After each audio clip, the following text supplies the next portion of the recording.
Mis à la porte par mon père le soir du Nouvel An, j'ai vu ma sœur jubiler. J'ai dit adieu. Mais à minuit une, elle m'appelle, paniquée. La police est là. Les papiers ont parlé pour moi. Le soir du réveillon de la Saint-Sylvestre, je suis entré dans la maison de mon enfance avec la neige encore accrochée à mon manteau, lorsque mon père m'a regardé droit dans les yeux et a dit à un groupe d'inconnus que je n'étais rien de plus qu'un soutien technique pour ma sœur. Il l'a dit de la manière dont on brosse une peluche sur une manche. Décontracté. Irréfléchi. Cruel. La pièce était chaude grâce au feu de cheminée, mais je me souviens d'avoir senti un filet d'air froid glisser le long de mes épaules, comme si la maison elle-même m'avait expiré et repoussé dehors. Quelqu'un a ri. Je ne sais même pas qui c'était. Peut-être l'un des investisseurs que ma sœur avait invités. Peut-être l'un des voisins qui préférait le champagne gratuit à la vérité. Ma sœur se tenait près de l'escalier du hall d'entrée dans sa robe à paillettes, souriant comme si elle avait attendu ce moment. Elle a levé son verre juste un peu, et j'ai regardé la lumière accrocher le bord. Il paraissait assez tranchant pour couper. Papa a parlé par-dessus moi avant que je puisse répondre à l'homme qui m'avait interrogé sur mon travail. Il lui a dit que j'aidais ma sœur dans ses projets. Aider. Comme si les années que j'avais passées à construire quelque chose à partir de rien n'avaient été qu'un passe-temps d'après l'école. Comme si mon nom n'avait jamais été sur les murs de mon petit appartement à Gif-sur-Yvette, où des post-it couvraient chaque porte de placard pendant que je poursuivais l'idée qui est finalement devenue mon entreprise. Je n'ai pas ressenti de colère au début. C'était plutôt comme une vieille échymose pressée par une main familière. Avant d'aller plus loin, permettez-moi de faire une pause. J'aime toujours savoir ce que font les gens lorsqu'ils écoutent des histoires comme celle-ci, surtout celles qui commencent comme la mienne. Cela rend le monde un peu plus proche, un peu plus humain en quelque sorte. Si vous en avez envie, partagez-le plus tard dans les commentaires. Lorsque cette nuit s'est produite, je me tenais dans cette pièce, essayant de respirer à travers la piqûre d'être effacé devant des gens qui célébraient ma sœur comme si elle était la seule Lefebvre à avoir jamais accompli quoi que ce soit. Papa a continué à parler. Il aimait prendre le contrôle des conversations comme certaines personnes aiment prendre le contrôle des pièces. Il disait des choses comme « elle est douée avec les ordinateurs et elle aide sa sœur ». Chaque mot ébréchait l'espace autour de moi.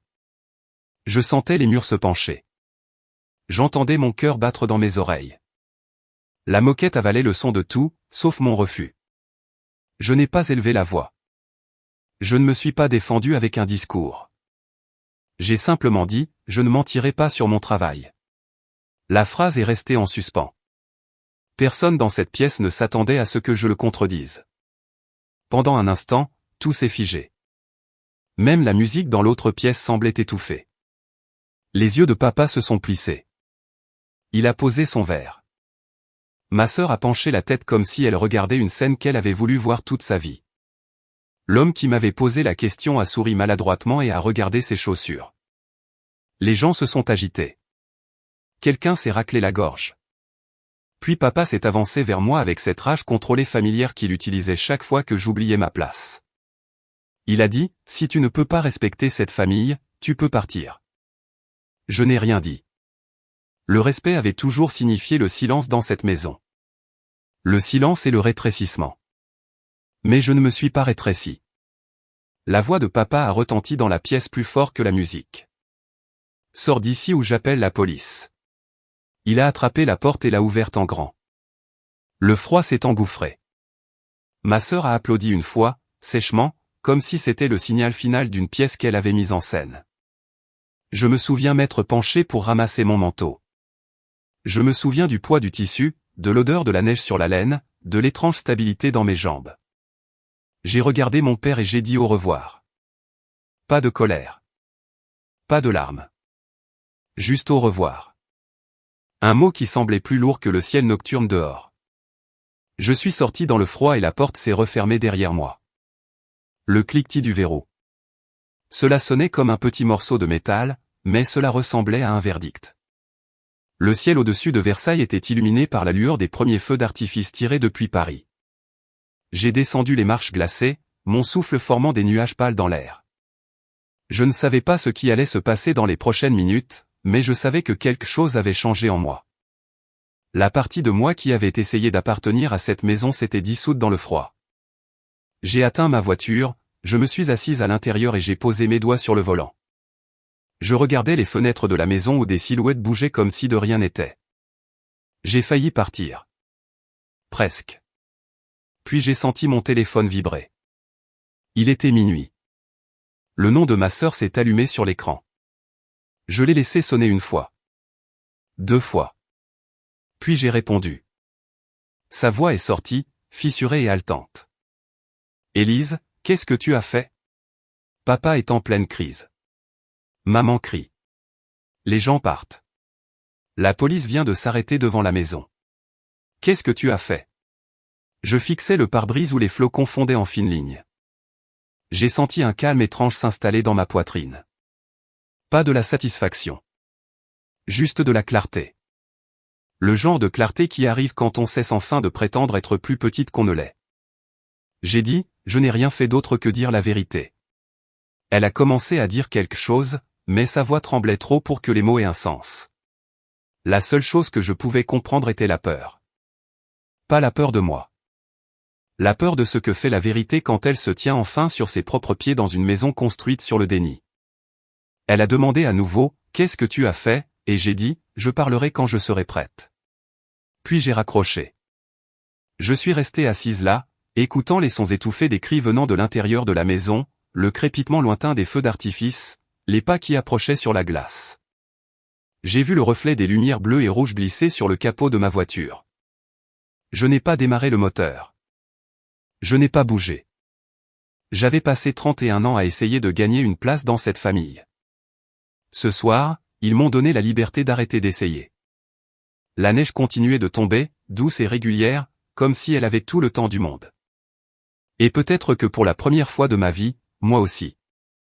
J'ai pris une lente inspiration et j'ai expiré dans le silence de ma voiture. La nuit n'était pas finie. Elle ne faisait que changer de forme, devenant autre chose. Quelque chose que je n'avais pas prévu en montant sur ce perron. Quelque chose qui allait défaire chaque mensonge qu'ils avaient construit et chaque vérité que j'avais enterrée pour survivre. Dehors, les gyrophares sont devenus plus brillants. J'ai entendu une porte s'ouvrir. J'ai entendu quelqu'un appeler l'homme qui avait appelé les secours. J'ai entendu ma sœur crier qu'elle ne comprenait pas ce qui se passait. Leurs voix se sont fondues dans la nuit jusqu'à n'être plus qu'un bruit. Je suis resté immobile. La vérité a un son quand elle arrive enfin. Elle ne rugit pas. Elle ne crie pas. Elle atterrit tranquillement, comme la neige, mais elle change tout ce qu'elle touche. Je ne savais pas ce que l'heure suivante apporterait. Je ne savais que ceci. J'en avais fini de m'excuser d'exister. J'en avais fini de me faire plus petite. Et quoi qu'il se passait derrière ces murs, c'était le début de quelque chose qu'ils n'avaient jamais vu venir. La maison qui m'avait effacé était sur le point d'apprendre ce qui se passe lorsque la fille invisible cesse enfin de disparaître. J'ai levé les yeux vers la neige qui tombait et j'ai attendu le moment qui nous changerait tous. Les agents se dirigeaient déjà vers la porte d'entrée, et mon histoire ne faisait que commencer. Je me souviens être assise là, dans ma voiture, à regarder leur silhouette se déplacer sur le perron, quand une étrange lourdeur s'est installée dans ma poitrine. Pas de la peur. Pas de l'inquiétude. Quelque chose de plus ancien que cela. Un souvenir remontant d'un endroit que j'avais passé la majeure partie de ma vie à essayer de faire taire. Le genre de souvenir qui vous fait réaliser que des nuits comme celle-ci ne commencent jamais les soirs où elles se produisent. Elles commencent des années plus tôt, dans les plus petits moments. Des moments que vous pensez avoir oubliés jusqu'à ce qu'ils reviennent et s'emboîtent comme les pièces d'un puzzle que vous ne saviez pas que vous construisiez. La vérité était que je savais que ce moment sur le perron était inévitable. Peut-être pas les gyrophares de la police ou les cris ou la neige fondant sur mon pare-brise, mais le sentiment d'être poussé hors d'une maison qui n'avait jamais été vraiment la mienne. Il avait grandi pendant des années, tissé dans le rythme de ma vie de famille bien avant que j'aie 31 ans, que je construise une entreprise ou que je dépose un brevet à mon nom. Quand j'étais enfant, la maison des Lefebvre avait son propre système météorologique, qui ne correspondait jamais aux saisons extérieures. En hiver, les pièces étaient chaudes mais semblaient froides. En été, la lumière du soleil paraissait filtrée, comme si les fenêtres ne laissaient entrer que les parties qui ne dérangeaient rien. Tout dans cette maison était organisé. Impressionnant quand il y avait des invités, calme et poli quand nous étions seuls. Ma famille aimait l'ordre. Elle aimait la prévisibilité. Elle aimait l'illusion de la paix plus que la paix elle-même. J'ai appris très tôt que la paix signifiait le silence. Ma sœur n'a jamais eu à apprendre cette règle. Elle disait ce qu'elle pensait sans conséquence. Si elle disait quelque chose de piquant ou de négligent, c'était balayé d'un « elle est expressive » ou « elle a juste une forte personnalité ». Quand je disais quelque chose de similaire, même doucement, j'étais intense. Papa n'avait pas besoin de dire quoi que ce soit. La déception sur son visage faisait le travail pour lui. J'avais l'habitude de regarder ma sœur prendre de la place avec aisance. Elle remplissait les pièces de sa voix, de son rire, de ses exigences. Je pensais qu'elle était née avec une autorisation secrète que je n'avais jamais reçue. Quelque chose d'invisible qui disait que le monde se plierait pour elle. J'ai passé des années à attendre que la mienne arrive. Au moment où je suis arrivé au lycée, j'avais déjà maîtrisé l'art de me faire toute petite. J'évitais de parler des cours où j'excellais parce que papa disait toujours que l'orgueil rendait les gens ridicules. Je me souviens d'être rentré une fois avec un ruban de première place d'un concours scientifique régional. Mon professeur m'avait encouragé à le ramener à la maison et à le partager avec ma famille. Je l'ai laissé dans mon sac à dos après que papa a dit que ce genre de choses n'a pas d'importance dans la vraie vie et que maman a dit « ta sœur vient d'avoir une journée stressante, laisse-lui l'attention ce soir ». Ce ruban est resté plié au fond de ce sac jusqu'à ce que je parte pour l'université. À l'université, je pensais que les choses changeraient. J'imaginais que la distance desserrait l'emprise que cette maison avait sur moi. J'ai choisi une université en Île-de-France parce que cela semblait assez loin pour respirer. Pendant un certain temps, cela a fonctionné. Je me sentais plus légère. Je me sentais visible d'une manière que je n'avais jamais ressentie auparavant. Les professeurs encourageaient mes idées. Les camarades de classe me demandaient mon avis. J'ai appris à parler sans attendre que quelqu'un décide si ma voix était appropriée. Mais les rythmes de ma famille m'ont suivi, même quand j'essayais de les fuir. Papa a appelé une fois pendant ma 2e année. Il a demandé comment se passait l'université, mais pas d'une manière curieuse. Plutôt comme un audit. Je lui ai parlé d'un projet de recherche auquel on m'avait invité à participer.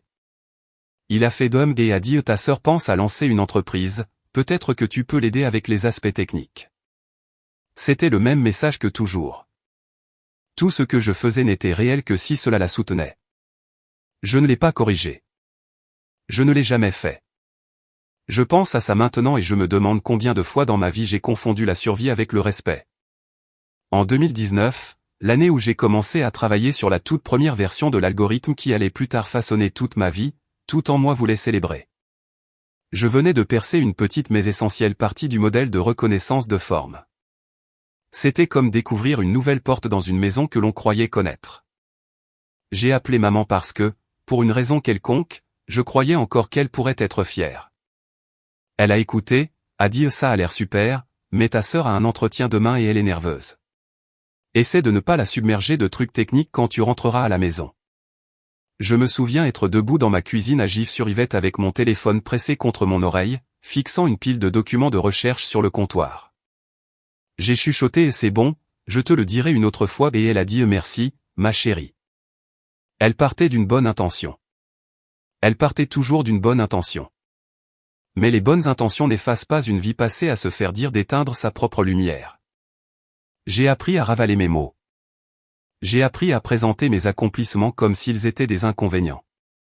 J'ai appris à être petite dans une famille qui récompensait le bruit. Entre 2019 et 2021, alors que mon travail se développait et que ma confiance tentait tranquillement de suivre, le fossé entre qui j'étais à la maison et qui j'étais à l'extérieur s'est creusé. Au laboratoire, j'étais respecté. À la maison, j'étais toléré. Au laboratoire, mes idées comptaient. À la maison, elles étaient des distractions. Papa demandait rarement ce que je construisais. Maman disait que la science était merveilleuse mais qu'elle n'y comprenait rien. Ma sœur disait aux gens que je réparais ces appareils parce que c'était plus facile à expliquer. Pourtant, j'essayais encore. Je me présentais encore pour les anniversaires, les dîners et les fêtes. Je laissais encore ma sœur parler par-dessus moi. Je tressaillais encore quand papa soupirait de cette manière qu'il avait quand il voulait que la conversation passe à autre chose. Je m'excusais encore pour des choses qui n'étaient pas de ma faute. Je me glissais encore dans la forme qu'il reconnaissait. Un soir, début 2021, je suis rentré pour un dîner de famille et quelqu'un a demandé sur quoi je travaillais. J'ai ouvert la bouche et papa m'a coupé en disant « Elle est occupée avec ses projets informatiques, mais laissez sa sœur vous parler du nouveau partenariat qu'elle explore. » Le moment n'a duré que quelques secondes mais il s'est logé dans ma mémoire comme un éclat de verre. La façon dont la table s'est tournée vers ma sœur. La façon dont elle a souri. La façon dont je me suis senti me replier sur moi-même à nouveau. J'ai commencé à comprendre que ma famille n'aimait pas la version de moi qui existait en dehors de cette maison. Ils aimaient la version silencieuse. L'obéissante. La serviable.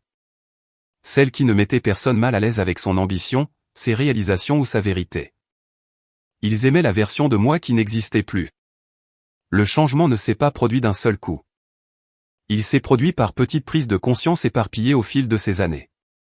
Le sentiment de rentrer à la maison et de savoir que la porte pourrait s'ouvrir mais que je serais toujours dehors. La façon dont les accomplissements de ma sœur étaient affichés dans des cadres le long du couloir tandis que les miens vivaient dans des tiroirs.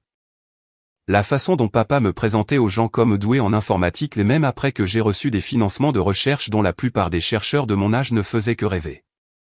À la fin de 2021, j'étais devenu fatigué, pas en colère. La colère aurait signifié croire que les choses pouvaient changer. La fatigue signifiait accepter ce qui était vrai. Ma famille valorisait l'ordre. Mon existence perturbait cet ordre. Ils voulaient l'harmonie avant l'honnêteté. J'avais appris à leur donner cela pendant des décennies. Mais quelque chose en moi savait que je ne pouvais pas continuer à le faire éternellement. C'est cette fracture silencieuse qui a mené à tout ce qui s'est passé ensuite. C'est ce qui a façonné la nuit où mon père a verrouillé la porte derrière moi. C'est ce qui a façonné le calme que j'ai ressenti assise dans ma voiture pendant que les gyrophares de la police balayaient l'allée. C'est ce qui a façonné la décision que j'ai prise bien avant le réveillon de la Saint-Sylvestre, bien avant les cris, bien avant que la vérité ne remonte enfin à la surface. Je pense que c'est ce que les gens comprennent mal à propos de moments comme celui que j'ai vécu ce soir. Ils imaginent le point de rupture comme une seule explosion. Une rupture soudaine. Mais la plupart des fractures commencent comme des fissures capillaires qui courent sous la surface d'une vie. Des lignes que vous ignorez parce que vous pensez qu'elles vont s'estomper. Des lignes que vous prétendez être des ombres. Des lignes qui s'approfondissent chaque fois que vous ravalez une vérité pour protéger le confort de quelqu'un d'autre. Au moment où la fracture devient visible pour tout le monde, elle grandit depuis des années. Assise dans ma voiture à regarder la neige tomber, j'ai réalisé que j'avais vécu avec cette fracture toute ma vie. Il avait simplement fallu 31 ans et une porte verrouillée pour que je la reconnaisse enfin. Les agents étaient sur le perron maintenant. J'ai entendu une voix saluer, étouffée par l'air hivernal. À l'intérieur de la maison, quelqu'un a crié quelque chose que je n'ai pas pu distinguer. La voix de ma sœur montait et descendait comme si elle essayait de maîtriser une tempête qu'elle n'avait jamais vue venir. Et tout ce à quoi je pouvais penser, c'est que la fille que j'étais, celle qui essayait si fort d'être petite, n'aurait pas reconnu la femme assise dans cette voiture maintenant.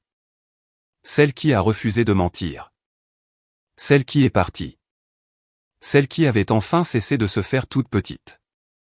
J'ai laissé échapper un lent souffle. Des flocons de neige dérivaient sur le pare-brise et fondaient dès qu'ils touchaient la vitre. Pour la première fois de ma vie, je ne me suis pas demandé ce que ma famille voulait de moi. Je me suis demandé ce que je voulais pour moi-même. La nuit se déroulait encore. La vérité se déplaçait toujours dans la maison comme un vent froid. Mais la fracture s'était déjà ouverte. Il n'y avait pas de retour en arrière possible vers la version de moi qu'il préférait. J'ai regardé la lumière du perron vaciller et j'ai pensé à toutes les années que j'avais passées à apprendre à être silencieuse dans une famille qui n'aimait que les parties silencieuses de moi. Ce chapitre de ma vie se terminait. Un autre commençait, que nous soyons prêts ou non. Je suis resté immobile et j'ai laissé le silence s'installer. La suite de la nuit approchait et je savais qu'elle n'attendrait pas que je rassemble mes pensées. La neige continuait de dériver sur le pare-brise alors que j'étais assise là, laissant le silence s'installer, et la suite de la nuit attendait juste au-delà du bord de mon souffle. Mais mon esprit, têtu comme toujours, me tirait en arrière plutôt qu'en avant, vers l'endroit où tout cela a vraiment commencé. Pas dans un salon le soir du réveillon de la Saint-Sylvestre. Pas avec les gyrophares de la police, les cris ou le froid. Cela a commencé dans un laboratoire exigu à Gif-sur-Yvette où le bourdonnement des vieux radiateurs et le scintillement des ampoules au plafond ressemblaient plus à un foyer que la maison Lefebvre ne l'avait jamais été. L'Institut Charcot se trouvait dans une rue étroite bordée de bâtiments en briques et de lampadaires qui bourdonnaient doucement chaque fois qu'il pleuvait. Le laboratoire était coincé au 3e étage, un espace qui sentait toujours légèrement le café, l'encre d'imprimante et la nourriture expérimentale que quelqu'un réchauffait au micro-ondes à 2 heures du matin. Nous travaillions à des heures étranges. Nous travaillions de longues heures. La plupart des nuits, le froid de janvier s'infiltrait si vivement par les fenêtres que nous gardions des pulls de rechange drapés sur le dos de nos chaises. Personne ne se plaignait. Ce laboratoire nous appartenait, même lorsque le toit fuyait, que le chauffage tombait en panne ou que le vieil ascenseur se bloquait entre les étages. En 2019, j'avais 26 ans et je venais d'être accepté dans un partenariat de recherche axé sur la modélisation diagnostique précoce. Cela semblait plus compliqué que ça ne l'était. Essentiellement, nous essayions d'apprendre aux ordinateurs à lire les premiers signes de maladie de la même manière qu'un clinicien expérimenté peut repérer quelque chose de subtil. Pas de magie. Pas de miracle. Juste des schémas cachés dans des endroits que la plupart des yeux ne peuvent pas voir. J'aimais ce travail parce qu'il était patient. Il récompensait la persévérance plus que le génie. On pouvait regarder un problème pendant des semaines, convaincu qu'il vous détestait, puis une nuit, quelque chose changeait et la réponse se révélait enfin. J'ai fait beaucoup d'erreurs au cours de ces premiers mois. Une fois, j'ai mal étiqueté un dossier de données et j'ai effacé 2 semaines de pré-traitement. J'ai fait tomber mon ordinateur portable et j'ai brisé le coin de l'écran. J'ai renversé une tasse de café froid si complètement sur mon bureau que la tache a vécu sous le clavier pour le reste de l'année. Mais le travail continuait de m'appeler. Même quand je me sentais dépassé. Même quand je me sentais sous-qualifié. Même quand ma famille me demandait quand j'allais trouver un vrai travail. Mon mentor, la docteure Hélène Martinez, avait une voix qui pouvait percer la pièce la plus bruyante sans jamais paraître dure. Elle portait toujours ses cheveux relevés, buvait toujours du thé dans une tasse en céramique ébréchée et croyait toujours que la bonne recherche venait de la curiosité plutôt que de l'ego.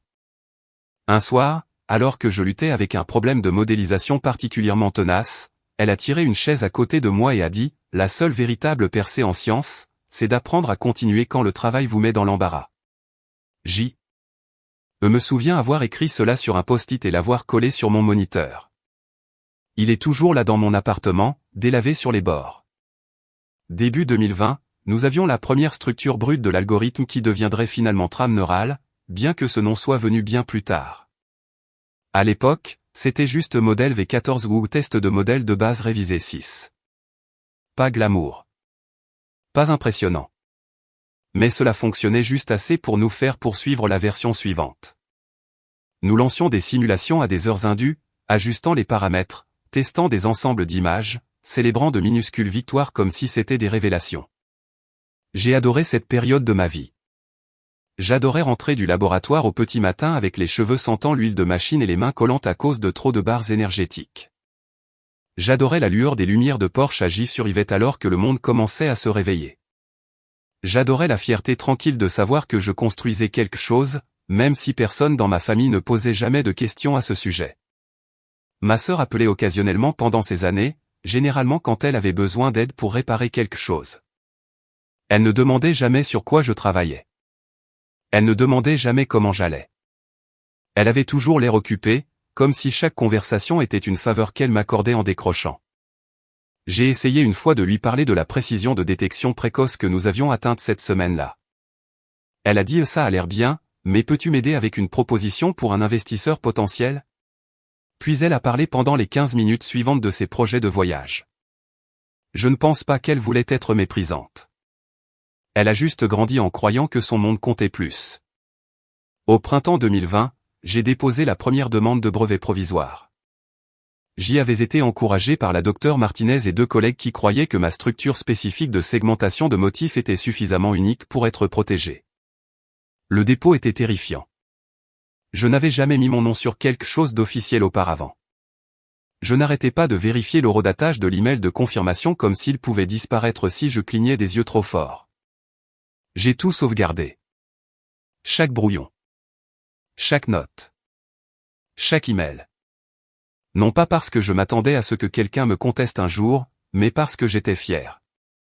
C'était nouveau. La fierté était une émotion étrangère dans ma bouche, mais je m'y suis accroché quand même. À la maison, cependant, rien de tout cela n'avait d'importance. Les quelques fois où je suis venu pendant ces années, papa me présentait toujours comme doué en informatique. Maman disait toujours qu'elle aurait souhaité que je choisisse quelque chose de plus facile à expliquer. Ma sœur remplissait toujours l'espace avec ses ambitions et son charme pendant que je restais silencieuse pour que la soirée reste paisible. J'avais appris que le coût de la parole était souvent plus élevé que la valeur d'être entendu. Fin 2020, une petite opportunité s'est présentée par le biais d'un groupe de santé à but non lucratif qui voulait explorer des outils de dépistage précoce. La docteure Martinez m'a demandé de prendre la tête de la présentation. J'étais nerveuse. J'étais excitée. J'ai répété pendant des jours. Quand j'en ai parlé à ma famille lors du repas de la Toussaint, ma sœur a changé de sujet pour parler d'un nouveau programme pilote de luxe qu'elle poursuivait. Papa a hoché la tête poliment, puis a demandé si je pouvais regarder son ordinateur portable parce qu'il était lent.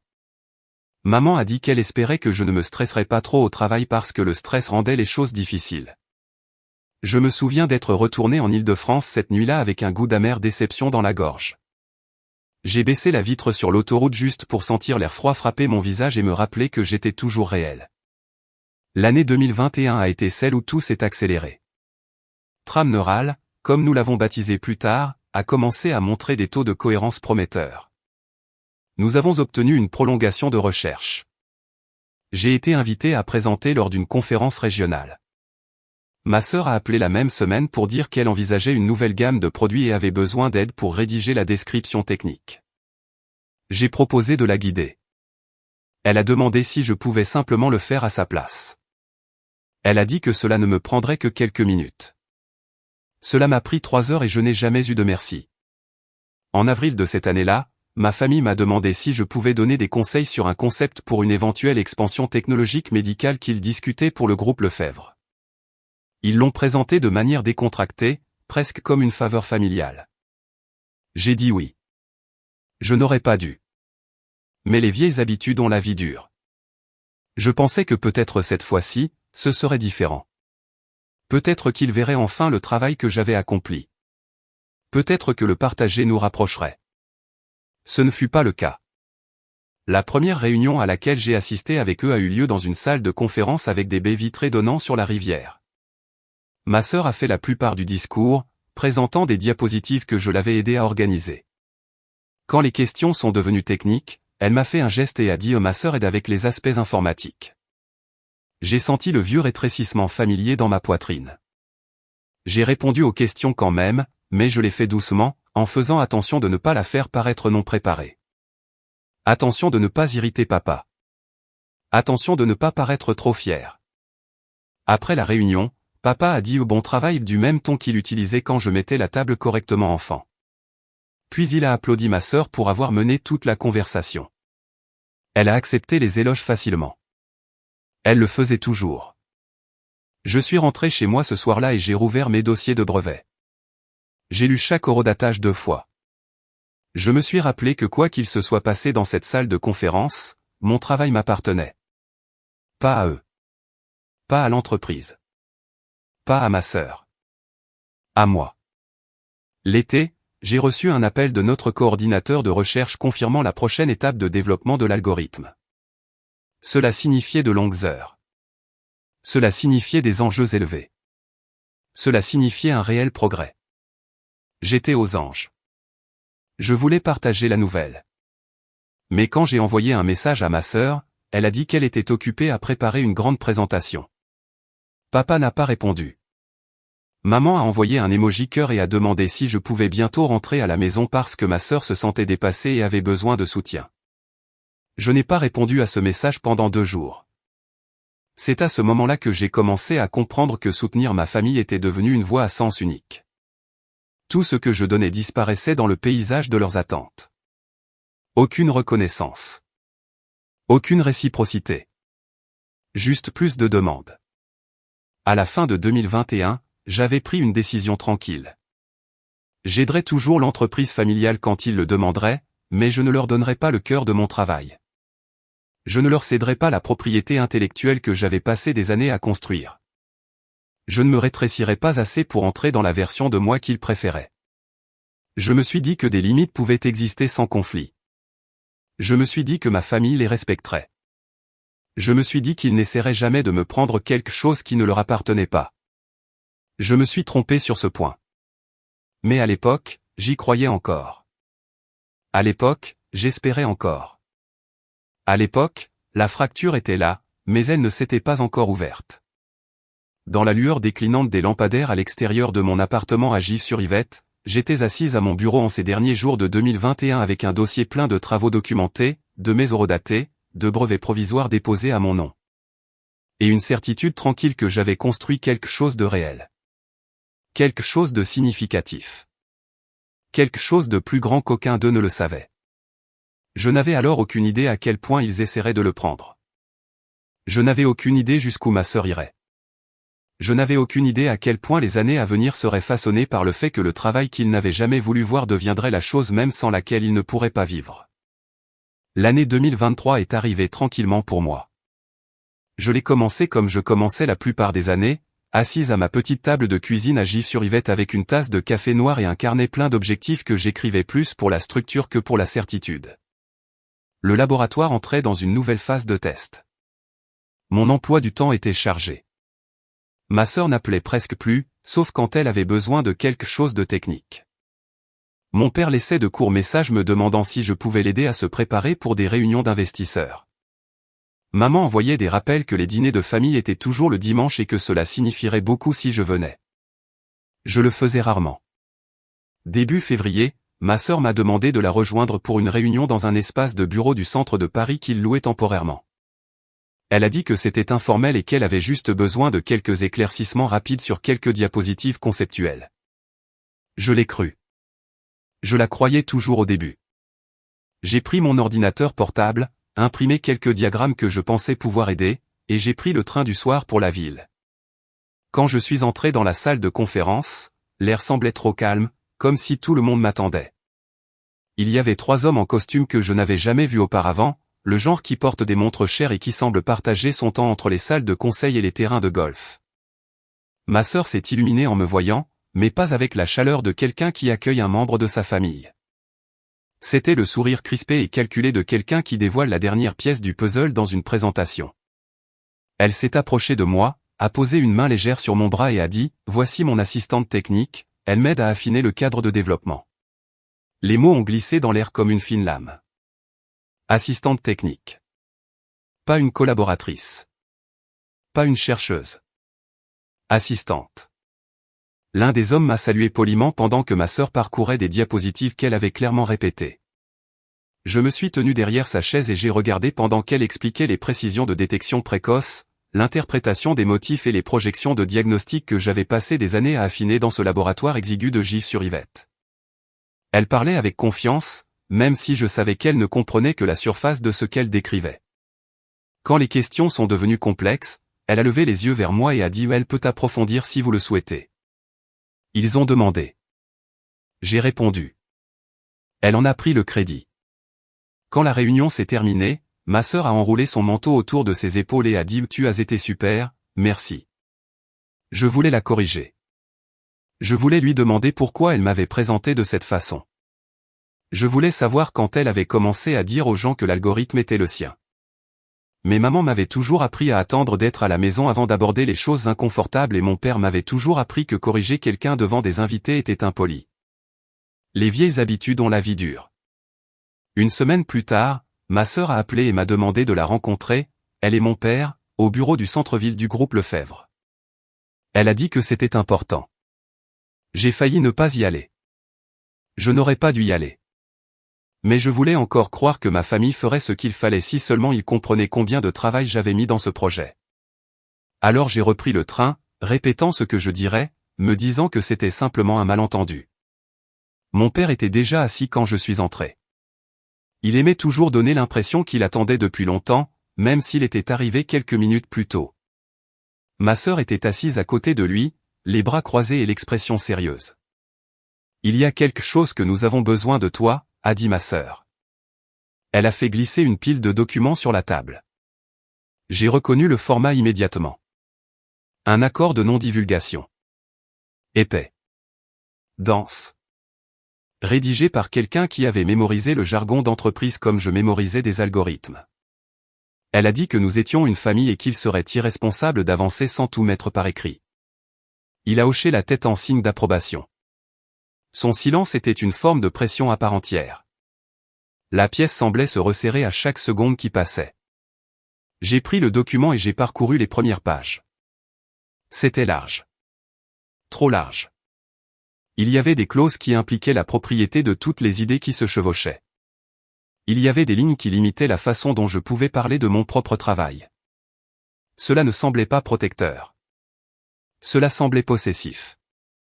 J'ai levé les yeux et j'ai demandé pourquoi c'était nécessaire. Ma sœur a poussé un petit soupir, comme si elle était fatiguée d'expliquer. Parce que les investisseurs veulent l'assurance que tu ne vas pas prendre le travail et filer. Tu sais comment ça se passe dans la tech. Les gens deviennent avides. Avides. Le mot a frappé plus fort que je ne l'attendais. Je ne leur avais jamais rien demandé. J'étais restée silencieuse toute ma vie pour qu'ils aient la paix. Et maintenant, la supposition était que je les trahirais. À ce moment précis, maman est entrée. Elle visitait rarement le bureau, mais elle apparaissait au moment parfait pour appliquer une douce pression. Elle a posé une main sur l'épaule de ma sœur et m'a souri doucement. Ma chérie, a-t-elle dit, c'est la routine. Les familles se protègent mutuellement. C'est comme ça que nous gardons les choses en sécurité. En sécurité pour qui, me suis-je demandé. Maman s'est approchée et a baissé la voix. Ta sœur porte beaucoup de choses sur ses épaules. Cela signifierait beaucoup si tu rendais cela facile. C'était là. La demande sous la demande. Fais-toi petite à nouveau. Ne cause pas de problème. Sois celle qui apporte la paix. Signe les papiers et laisse tout le monde respirer.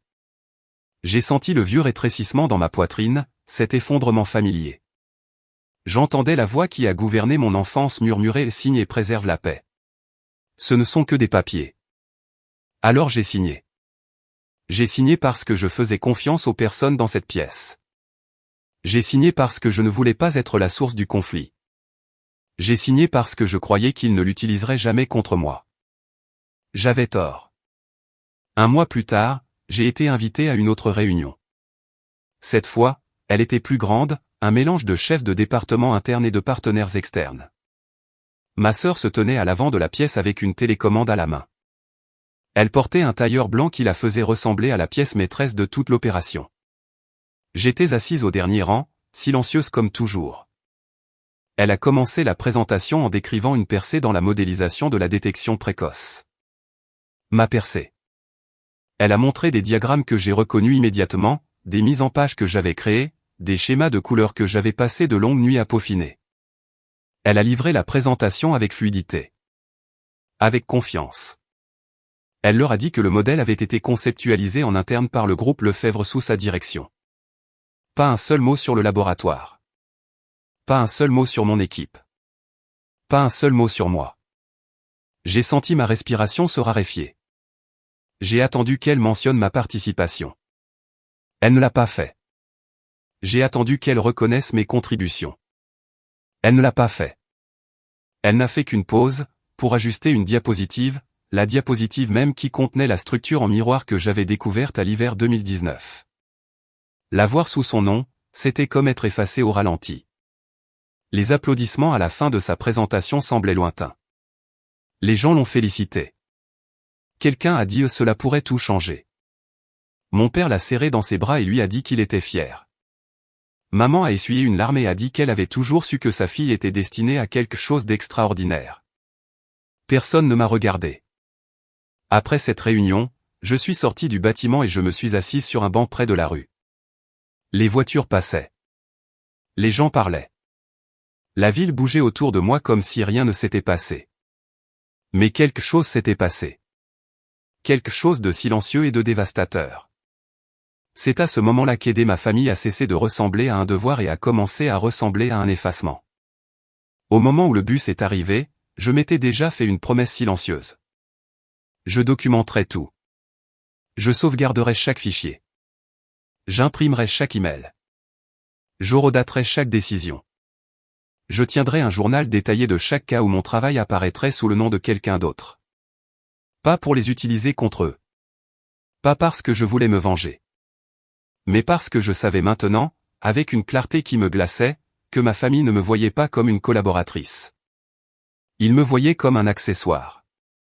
Dans les semaines qui ont suivi, j'ai regardé ma sœur présenter mes idées à d'autres groupes. J'ai regardé mon père rayonner de fierté. J'ai regardé maman l'encourager.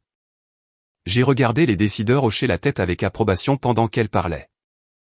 Et j'étais assise là, me rétrécissant dans une pièce qui devenait plus petite chaque fois qu'elle s'attribuait plus de crédit qu'elle ne le méritait. Un après-midi au début de l'été, j'ai ouvert mon ordinateur portable et j'ai créé un dossier intitulé Épreuve. À l'intérieur, j'ai stocké mes diagrammes originaux, mes brouillons, des extraits de code horodatés, des emails de la docteure Martinez, des confirmations de brevets provisoires et des notes détaillées de chaque réunion. C'était la première limite que j'avais jamais fixée. Silencieuse. Invisible. Mais la mienne. Ce dossier est devenu mon encre. Chaque fois que ma sœur me présentait comme son assistante, chaque fois que mon père ignorait ma voix, chaque fois que maman apaisait les tensions en posant une main sur mon bras et en chuchotant « laisse tomber, ma chérie », j'ajoutais un autre fichier au dossier. Et la fracture qui avait vécu sous la surface pendant des années continuait de s'étendre, lente et régulière, attendant le jour où elle remonterait enfin à la surface. Je ne savais pas encore que la surface serait le perron de la maison de mon enfance, sous les lumières du Nouvel An, avec des policiers s'approchant de mon père et ma sœur m'appelant, désespérés d'obtenir une réponse qu'elle craignait déjà. Mais le chemin vers cette nuit a commencé ici, dans ces actes silencieux d'effacement. Le dossier de preuves continuait de grossir, et au moment où l'automne est arrivé, je le portais avec moi comme une deuxième colonne vertébrale. Fine mais incassable. Le repas de la Toussaint s'est approché de la manière dont les fêtes le font toujours quand on les redoute, lentement au début, puis soudainement à votre porte, que vous soyez prêt ou non. Je me suis dit que je n'irais pas cette année-là. Je me suis dit que je ne devais pas ma présence à des gens qui faisaient semblant de ne pas me voir. Mais les vieilles habitudes, surtout celles du Jean Lefebvre, avaient une façon de me ramener. Le repas de la Toussaint dans notre famille était toujours un événement orchestré. Mon père aimait que la table soit mise avec la même porcelaine que grand-mère utilisait. Maman s'affairait avec les centres de table. Ma sœur flottait de pièce en pièce, saluant les invités comme si l'air qu'ils respiraient lui appartenait. La maison sentait la dinde rôtie et le glaçage aux agrumes. Les rires résonnaient des coins où les gens se tenaient avec des verres en cristal. Le tout ressemblait à une page de magazine. Parfait, brillant, organisé.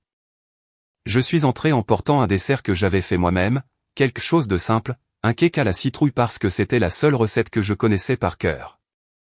Ma sœur y a jeté un coup d'œil et a dit mignon avant de se retourner vers sa conversation. Maman m'a embrassé sur la joue, mais ses yeux parcouraient la pièce comme pour s'assurer que je n'avais pas apporté de tension avec moi.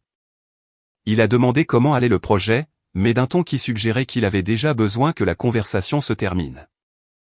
J'ai dit que ça progressait. Il a hoché la tête une fois puis s'est éloigné avant que je puisse en dire plus. Les gens sont arrivés par vagues. Ma sœur s'est positionnée près de la cheminée où l'éclairage était flatteur et où le photographe que maman engageait chaque année pouvait la prendre sous le bon angle. Quand est venu le temps des présentations, il s'est tenu à côté d'elle et a dit « Voici notre fierté et notre joie, qui mène notre prochain chapitre au groupe Lefebvre. » Elle est extraordinaire. La salle a applaudi poliment. Elle a rougi modestement, même si elle savait que ce moment allait arriver. Quand ce fut mon tour, maman a posé une main douce sur mon dos et m'a poussé en avant en disant « Voici Élise, elle cherche encore sa voix. » Elle l'a dit gentiment, comme si la douceur rendait les mots moins dévalorisants. Cherche encore sa voix. J'avais 31 ans. J'avais un brevet. J'avais un modèle fonctionnel en cours d'évaluation par des comités de recherche. Mais dans cette pièce, rien de tout cela n'existait. Ma sœur a ajouté, elle est brillante en informatique. Elle m'aide parfois. Les invités m'ont souri avec le genre d'indifférence agréable que les gens accordent à quelqu'un qu'ils supposent sans importance pour l'histoire principale. Je me suis senti me rétrécir à nouveau, comme je le faisais toujours dans cette maison. Pas parce que quelqu'un m'y forçait. Juste parce que c'était le rôle qui m'avait été assigné bien avant que je comprenne que je pouvais le refuser. Les conversations du dîner tourbillonnaient autour de moi. Des contrats en discussion.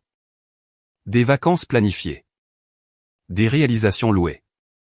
Quand les gens demandaient à ma sœur comment s'était passée son année, Elle rayonnait et leur racontait des choses qu'elle avait faites, des choses qu'elle n'avait pas faites, et des choses que j'avais faites mais qu'elle s'était attribuées. Quand les gens lui demandaient comment elle en savait tant sur l'algorithme qu'elle avait présenté aux investisseurs, elle disait « Je comprends les choses naturellement. C'est comme un don. Personne ne m'a rien demandé. Pas même maman. » Chaque fois que j'essayais d'entrer dans une conversation, quelqu'un parlait plus fort que moi ou changeait de sujet d'une manière qui me mettait de côté. Je me sentais invisible dans une pièce pleine de gens qui prétendaient me connaître. Vers la fin du dîner, alors que les assiettes à dessert étaient débarrassées, maman s'est penchée près de moi et a chuchoté « Ma chérie, essaie de ne pas être si intense ce soir. Tu mets les gens mal à l'aise quand tu te concentres trop sur ton travail. Détends-toi. Laisse les choses couler. » J'ai regardé les bougies vacillantes sur la table. La cire fondue qui coulait sur les côtés semblait plus stable que moi. Je me suis excusé et je suis sorti par la porte arrière dans le froid. La cour était silencieuse, à l'exception du bruissement des feuilles dans le vent. Je suis resté là, mon souffle s'élevant en petits nuages blancs, et j'ai ressenti la douleur familière qui accompagne le fait d'être effacé à la vue de tous. À l'intérieur, les rires fusaient du salon. La voix de ma sœur flottait au-dessus des autres. Le doux murmure d'approbation de maman enveloppait ces mots. Mon père trinquait avec quelqu'un. La chaleur qu'il partageait ne semblait jamais m'atteindre. Je suis allé à ma voiture et je me suis assise, les mains agrippées au volant. Quelque chose en moi a finalement cédé, pas bruyamment, pas de façon spectaculaire, mais nettement. Une petite rupture silencieuse qui m'a dit que je ne pouvais pas continuer à vivre dans l'ombre d'une famille qui avait besoin que je sois moindre pour qu'il puisse briller davantage. Je suis parti avant même que le dessert ne soit servi. 2 jours plus tard, après avoir rejoué chaque moment de cette nuit dans ma tête, j'ai appelé un numéro qu'un collègue du laboratoire m'avait donné des mois plus tôt. Un avocat nommé Maître Daniel Leroy, spécialisé en droit de propriété intellectuelle. J'ai hésité avant de composer le numéro. Je n'avais jamais parlé à un avocat de ma vie.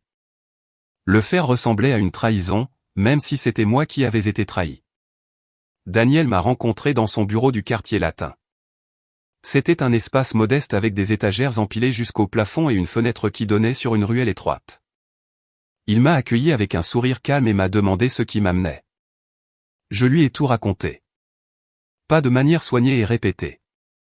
Les mots sont sortis emmêlés, émotionnels, lourds. Je lui ai parlé des réunions, des présentations, de l'accord de non-divulgation que ma famille m'avait forcé à signer, de la façon dont ma sœur était entrée dans des pièces en tenant mon travail comme si c'était le sien. Il a écouté attentivement. Il n'a pas interrompu. Il a pris des notes. Quand j'ai fini, je me sentais vidé, comme si j'avais déversé des années de silence en 1 heure. Il a demandé si j'avais encore les documents du brevet. J'ai hoché la tête. Il a demandé si j'avais des archives, des brouillons, des horodatages, des emails. J'ai de nouveau hoché la tête. Il s'est adossé à sa chaise et a dit quelque chose qui a desserré ma poitrine pour la première fois depuis des mois. Votre accord de non-divulgation ne prévaut pas sur votre propriété intellectuelle. Il protège les discussions de l'entreprise, pas le travail que vous avez créé indépendamment. Ils ne peuvent pas prendre ce qui est à vous à moins que vous ne le leur donniez volontairement. J'ai cligné des yeux, essayant d'absorber le sens de ces mots. Daniel a poursuivi. Les familles confondent souvent l'accès avec la propriété. Ce que vous avez partagé verbalement n'efface pas votre statut d'auteur. Les dépôts de brevets sont concrets. Vos horodatages sont concrets. Le travail est légalement le vôtre. C'était la première fois que quelqu'un en dehors de mon cercle de recherche reconnaissait mon travail comme quelque chose de réel, quelque chose qui valait la peine d'être protégé. Pas quelque chose à atténuer, à minimiser ou à céder pour l'avancement de quelqu'un d'autre. Je lui ai demandé ce que je devais faire ensuite. Il a dit, pour l'instant, rien de drastique. Conservez les archives. Gardez tout organisé. Ne signez rien d'autre sous la pression. Et surtout, comprenez votre avantage. Votre travail a de la valeur, que votre famille le reconnaisse ou non. Ces mots sont restés avec moi longtemps après que j'ai quitté son bureau. Le soleil commençait à se coucher, projetant de longues ombres sur le trottoir. Des gens passaient, portant des sacs de course et des enfants emmitouflés, leur vie se déroulant sans le poids que je portais. Pourtant, j'ai senti quelque chose changer en moi, une petite mais indéniable étincelle d'autonomie. Je suis retourné à Gif-sur-Yvette avec la fenêtre entr'ouverte malgré le froid. J'avais besoin de l'air. J'avais besoin du rappel que le monde en dehors de ma famille était plus grand que les pièces dans lesquelles j'avais passé des années à essayer d'appartenir. Cette nuit-là, j'ai ouvert le dossier épreuve sur mon ordinateur portable, j'ai ajouté mes notes de la réunion avec Daniel et j'ai réorganisé chaque document par date. L'acte m'a semblé ancrant, presque comme si je récupérais des parties de moi-même que j'avais données morceau par morceau. Pour la première fois depuis longtemps, je me suis permis de croire que l'avenir n'avait pas à ressembler au passé. Que je n'avais plus à me faire toute petite. Que la vérité, une fois dite, avait une façon de remodeler tout ce qui l'entourait. J'ai fermé l'ordinateur portable et je me suis assise, laissant le calme remplir mon petit appartement. Le repas de la Toussaint m'avait laissé une douleur, mais il m'avait aussi laissé de la clarté. Je ne pouvais pas continuer à vivre comme la fille sans nom dans ma propre famille. Le chemin à parcourir était encore sombre, incertain, plein de choses que je ne pouvais pas encore voir. Mais je savais une chose. J'en avais fini de m'effacer pour que d'autres puissent prendre la tête. Et la prochaine étape de ce voyage m'attendait déjà, juste au-delà du bord de cette froide nuit de novembre. Papa avait à peine fini de parler de ce ton sec et déçu qui était le sien que la ligne est devenue silencieuse, et je suis resté là à regarder mon téléphone, sentant cette lourdeur familière remonter dans ma poitrine. Mais elle ne m'a pas écrasé comme avant. Pas cette fois. Quelque chose en moi avait déjà changé. J'avais entendu trop de versions de cette même phrase dans ma vie. Tu pourras revenir quand tu t'excuseras. Quand tu te comporteras bien. Quand tu arrêteras de rendre les choses difficiles. Quand tu arrêteras d'être toi. J'ai posé le téléphone face contre mon bureau et j'ai expiré lentement. J'en avais fini de m'excuser d'exister. Le soleil d'été se déversait par les fenêtres de mon appartement à Gif-sur-Yvette, chaud et lumineux, mais il semblait étrangement déconnecté de tout ce qui était en moi. J'avais à peine dormi la nuit précédente. Non pas par peur, mais parce que la clarté a une façon de secouer une personne et de la réveiller. En milieu d'après-midi, ma sœur a appelé et m'a demandé si je pouvais passer à son bureau du groupe Lefebvre à Versailles. Elle a dit qu'il y avait quelque chose d'urgent dont nous devions discuter. Je connaissais le ton. Je connaissais l'urgence. Je savais aussi que cela n'aurait rien à voir avec moi et tout à voir avec ce dont elle avait besoin de moi. J'ai fait le trajet jusqu'à Versailles le lendemain matin. Les routes étaient bondées de voyageurs du week-end, mais j'ai à peine remarqué le trafic. Mon esprit rejouait la voix de Daniel me disant de tenir bon, de tout documenter, d'arrêter de céder mon travail parce que ma famille le présentait comme une responsabilité.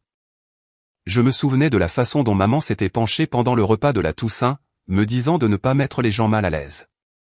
De la façon dont papa me présentait aux invités comme quelqu'un qui cherchait encore sa voie. De la façon dont ma sœur disait les mignons en regardant quelque chose que j'avais fait. Tout cela a alimenté la décision que j'avais prise bien avant même de franchir les portes de cet immeuble de bureau. Le groupe Lefebvre se trouvait sur une colline surplombant le port. Panneaux de verre, pierres blanches, allées bien entretenues. Il était conçu pour impressionner les gens qui se souciaient d'appartenir au bon monde. Je suis entré et j'ai suivi les couloirs jusqu'à la suite exécutive. L'assistante de ma sœur m'a accueilli avec un sourire trop vif et m'a fait entrer dans une salle de conférence. Ma sœur était déjà assise à la tête de la table, feuilletant un classeur rempli de graphiques. Elle a levé les yeux et m'a fait un sourire crispé. « Tu es venu. » Son ton donnait l'impression qu'elle était surprise que je réponde encore quand on me convoquait. J'ai tiré une chaise et je me suis assise en face d'elle. « De quoi s'agit-il » Elle a fermé le classeur et a croisé les mains. « Élise, l'entreprise est en crise. Les investisseurs se retirent. Les contrats ralentissent. Ce château de cartes peut s'effondrer à tout moment. Nous avons besoin de l'algorithme.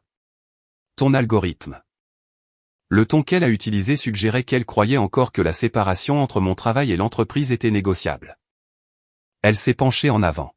« Tu dois nous donner tout ce que tu as. Chaque fichier. Chaque mise à jour. Tout. Pas de préambule. Pas de courtoisie. Pas de reconnaissance des années que j'avais passées à construire quelque chose à partir de rien. » C'était une exigence livrée comme si elle me demandait de passer le sel au dîner. Je suis resté silencieuse. Elle a pris cela comme une invitation à continuer. « Élise, cela sauvera l'entreprise. Pense à ce qui est en jeu. Les employés. Les partenaires. Notre réputation. Si tu te soucies un tant soit peu de la famille, tu dois le faire. Ma poitrine s'est serrée. La corde de la culpabilité qu'elle aimait tenir au-dessus de moi avait toujours été tirée avec précision. Je ne me sentais plus obligé d'attraper l'autre bout. J'ai dit, j'ai déjà partagé plus que je n'aurais dû. L'algorithme m'appartient. Le brevet est à mon nom. Les améliorations sont les miennes. J'ai la documentation pour chaque révision. Elle a cligné des yeux, confuse. Je ne demande pas la propriété. Je demande l'accès. Mais ce n'était pas la vérité et nous le savions toutes les deux. Elle voulait le contrôle, pas l'accès. Elle voulait l'algorithme entre ses mains pour pouvoir le présenter à nouveau comme quelque chose qu'elle avait fait naître. Avant que je puisse en dire plus, la porte de la conférence s'est ouverte et maman est entrée. Elle a fermé la porte doucement derrière elle, comme pour adoucir son arrivée. Elle s'est approchée de la table et a posé une main sur l'épaule de ma sœur. Maman a dit, ta sœur est sous une pression énorme. Tu sais à quel point ton père a travaillé dur pour construire cette entreprise. Nous ne pouvons pas la laisser échouer. Les familles ne se retournent pas les unes contre les autres. Les familles ne se laissent pas tomber les unes les autres. Elle a fait une pause pour que je puisse remplir le silence de culpabilité. Élise, ne transforme pas cela en affaire juridique. Ne rends pas cela laid. Aide-nous simplement. Aide ta sœur. Aide ton père. Les familles ne se traînent pas en justice. Elle a prononcé ces mots avec une douceur qui coupait plus profondément que n'importe quel cri. C'était le même ton qu'elle avait utilisé toute mon enfance chaque fois qu'elle voulait que je me plie silencieusement. J'ai fouillé dans mon sac et j'ai appuyé sur le bouton d'enregistrement de mon téléphone. Le droit français permettait à une partie d'enregistrer ses propres conversations. J'avais appris cela la nuit où Daniel m'avait dit de me protéger. J'ai posé mon téléphone face contre la table et j'ai laissé ma sœur continuer à parler. Tu as signé un accord de non-divulgation, m'a-t-elle rappelé, comme si l'accord était une laisse qu'elle pouvait resserrer à volonté. Cela signifie que ce que tu as construit appartient à l'entreprise. Ma voix était stable. L'accord que j'ai signé protège les discussions au sein de votre entreprise. Il ne prévaut pas sur le droit fédéral de la propriété intellectuelle. Le brevet est antérieur à votre implication de plus d'une année complète. J'ai des horodatage pour chaque jalon de développement. Vous ne pouvez pas prendre ce qui n'est pas à vous. Le visage de ma sœur a rougi. Il ne s'agit pas de crédit, Élise. Il s'agit de survie. J'ai dit le nom. Un seul mot. Doux. Clair. Final. Maman s'est approchée. Élise, écoute-moi. Ne détruis pas la famille. Nous t'avons élevé. Nous t'avons soutenu. Tu nous dois quelque chose. Je l'ai regardé et j'ai réalisé quelque chose qui ressemblait à une porte se fermant avec un doux clic. Il n'avait jamais voulu que je réussisse. Il voulait que je serve. Il voulait que je reste petite pour qu'il puisse rester élevé. Je me suis levé et j'ai pris mon sac. Je garde mon travail. C'est final. Ma sœur a frappé la table de sa paume juste au moment où j'atteignais la porte. Tu ne peux pas faire ça. Les investisseurs ont déjà vu le modèle préliminaire. Ils attendent des mises à jour. Ils pensent que j'ai construit les fondations. Si tu pars, tout s'effondre. J'ai dit tranquillement, peut-être que ça devrait. Puis je suis sorti. Pas rapidement. Pas avec défi. Juste avec le genre de calme qui vient quand la vérité cesse enfin de demander la permission d'exister. Les portes vitrées du bâtiment se sont refermées derrière moi avec un bruit sourd.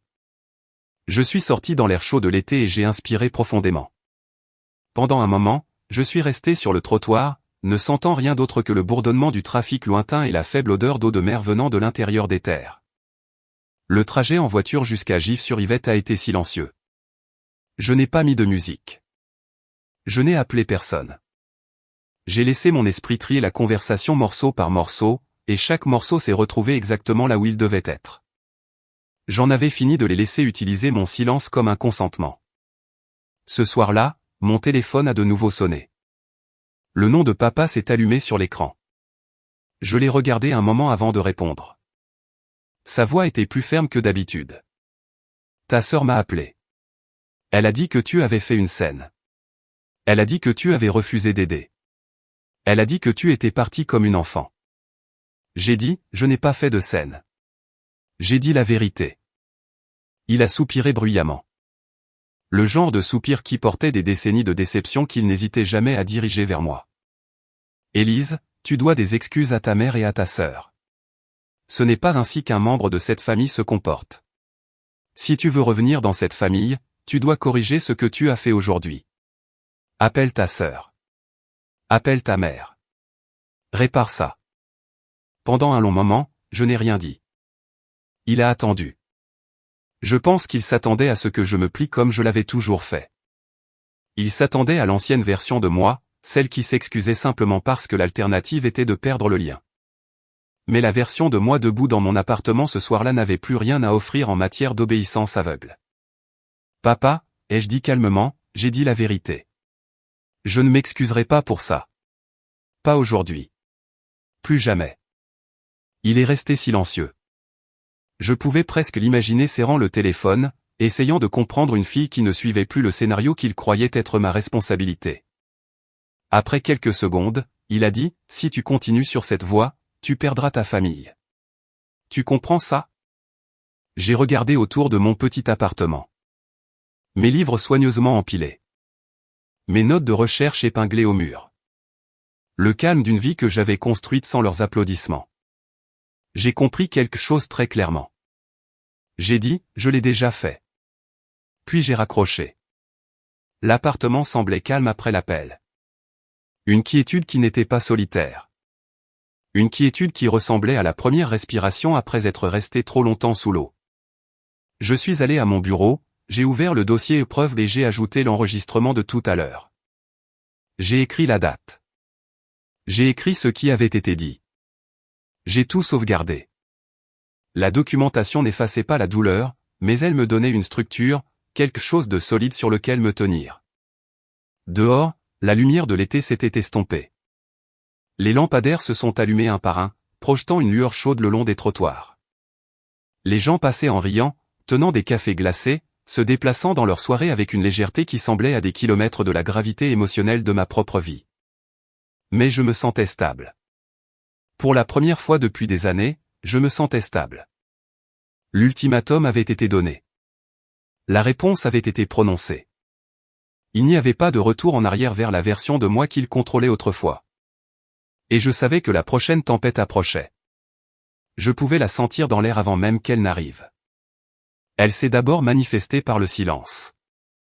Pas le genre paisible, mais le genre qui a du poids, le genre qui s'installe sur votre vie comme une fine couche de givre. Début décembre 2024, j'ai remarqué quelque chose de subtil, presque facile à manquer. Je n'ai pas été incluse dans le SMS de groupe concernant le dîner annuel du réveillon de Noël des Lefebvre.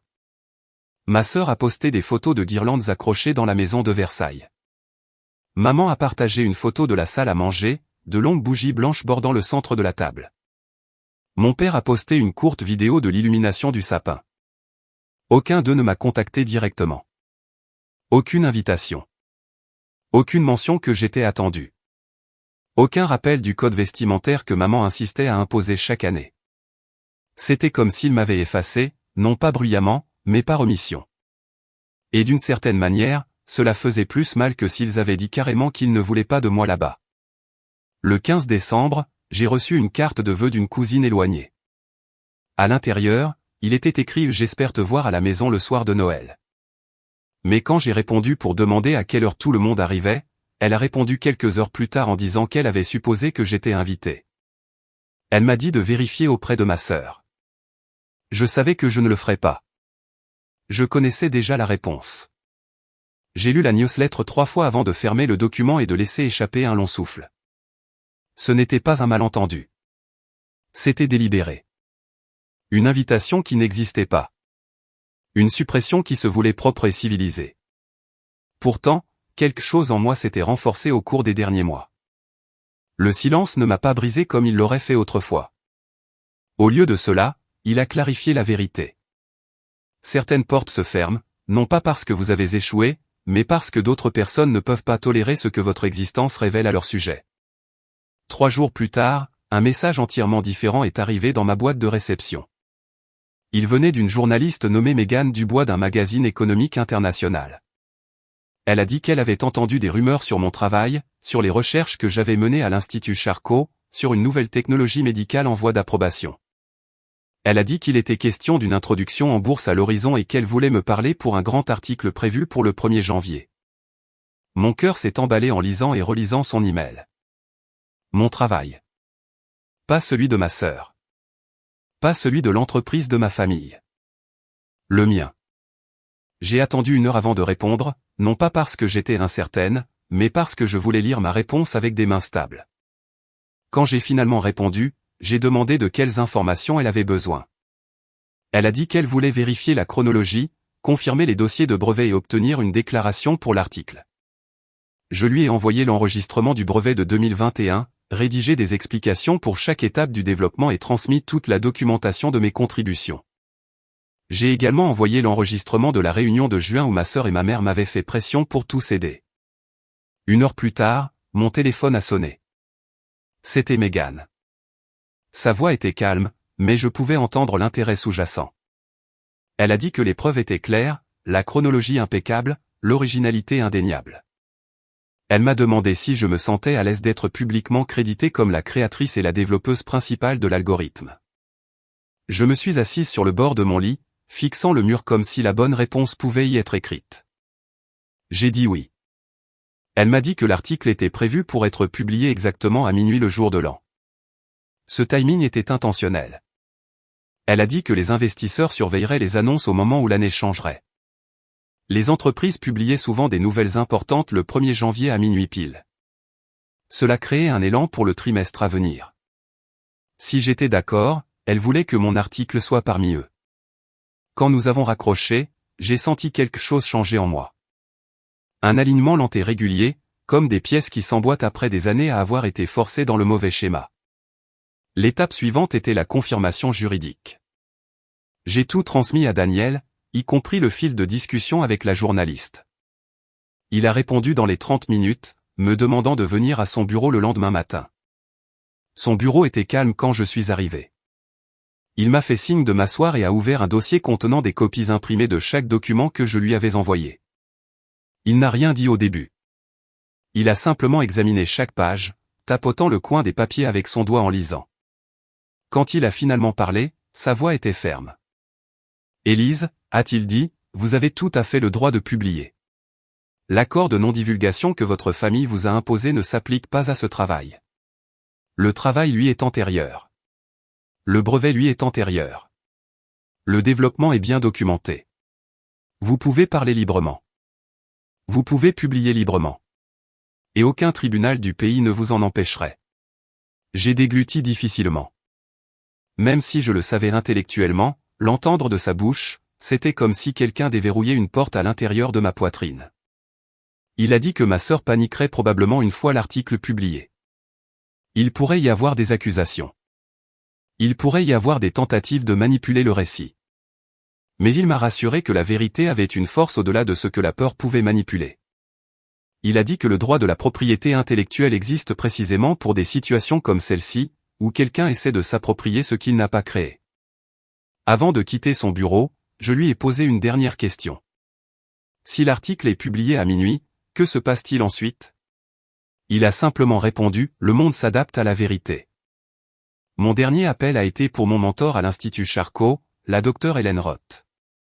C'est elle qui m'avait encouragé quand je doutais de mon travail, celle qui m'avait poussé à déposer le brevet tôt, celle qui m'avait rappelé que le génie est souvent invisible dans les mauvaises pièces mais indéniable dans les bonnes. Quand elle a répondu, j'ai senti ma gorge se serrer. Je lui ai tout raconté, pas seulement la partie technique mais la partie personnelle, la partie familiale, l'effacement, l'épuisement, la loyauté douloureuse que j'avais portée pendant trop longtemps. Elle a écouté tranquillement. Quand j'ai fini, elle a dit qu'elle me soutiendrait. Elle témoignerait de l'authenticité du travail. Elle vérifierait chaque détail si on le lui demandait. Et puis elle a dit quelque chose qui m'a piqué les yeux. Il est temps que les gens sachent la vérité, Élise. Tu as passé ta vie à construire quelque chose de réel. Ne laisse pas ceux qui ont refusé de le voir contrôler l'histoire. Après avoir raccroché, je me suis assise dans le silence de mon appartement, laissant ces mots s'installer. C'était la première fois que quelqu'un me parlait comme si mon travail méritait protection plutôt que sacrifice. Dans les jours précédant Noël, je suis resté occupé à finaliser les fichiers pour Megan, à vérifier les chronologies, à envoyer la documentation supplémentaire qu'elle demandait. Plus nous travaillions, plus l'article devenait clair. Elle m'a envoyé un brouillon le 23 décembre. Mes mains tremblaient en le faisant défiler. Mon nom était imprimé en haut. Mes contributions étaient détaillées. Le processus de développement expliqué. La chronologie présentée avec précision. Et intégrée partout, la vérité de ce qui s'était passé. Ce que j'avais créé. Ce qui avait été pris. Ce que j'avais refusé de céder. Le réveillon de Noël est arrivé sans un mot de ma famille. Pas même un SMS de masse. Ma sœur a posté une photo d'elle dans une robe rouge à côté de l'escalier décoré. Mon père a posté une photo de la tour de Champagne. Maman a posté une vidéo des invités arrivant. J'ai regardé chacun d'eux sans avoir l'impression de manquer quelque chose. Il y a une différence entre être exclu et être libéré. Le 29 décembre, Megan a envoyé la version finale de l'article. Elle a dit que tout était prêt. Tout ce dont elle avait besoin, c'était ma confirmation finale pour programmer la publication à minuit pile le premier jour de la nouvelle année. J'ai longuement réfléchi à ce moment. À ce qui se passerait quand l'horloge sonnerait minuit. À ce que cela signifiait de parler publiquement après avoir passé une vie à se faire dire de se taire. J'ai pensé à ma sœur présentant mon travail sans ciller. J'ai pensé à lui exigeant que je m'excuse si je voulais redevenir un membre de la famille. J'ai pensé à maman baissant les yeux sur ses mains au lieu de me défendre. Et puis j'ai cliqué sur oui. La nuit du 31 décembre, j'étais assise seule dans mon appartement, les lumières basses, la ville dehors brillant d'anticipation. Minuit approchait lentement, comme une marée qui rassemble son élan. Mon cœur battait régulièrement, ni vite, ni effrayé, juste régulièrement. Pour la première fois, j'avais l'impression que le monde s'alignait sur quelque chose que j'avais toujours su au fond de moi. J'en avais fini de me cacher. J'en avais fini d'être effacé. J'ai regardé l'horloge avancer vers la dernière minute. J'ai senti le poids de tout ce qui était derrière moi et la forme de tout ce qui était devant. L'air semblait différent, dense de possibilités. Et alors que les secondes glissaient vers le moment où l'année tournerait, j'ai inspiré et je me suis permis une pensée tranquille. La vérité arrive. J'ai chuchoté cela à moi-même alors que les dernières secondes de l'année s'écoulaient dans mon tranquille appartement de Gif-sur-Yvette. Dehors, par la fenêtre, le ciel brillait de feux d'artifice dispersés qui crépitaient au loin, leur couleur éclatant contre l'air sombre de l'hiver. À l'intérieur de la pièce, le seul son était le faible bourdonnement de mon radiateur et ma propre respiration régulière. Minuit est arrivé non pas avec fanfare, mais avec une sorte de dignité solennelle qui m'a serré la poitrine. Mon téléphone a vibré à minuit pile.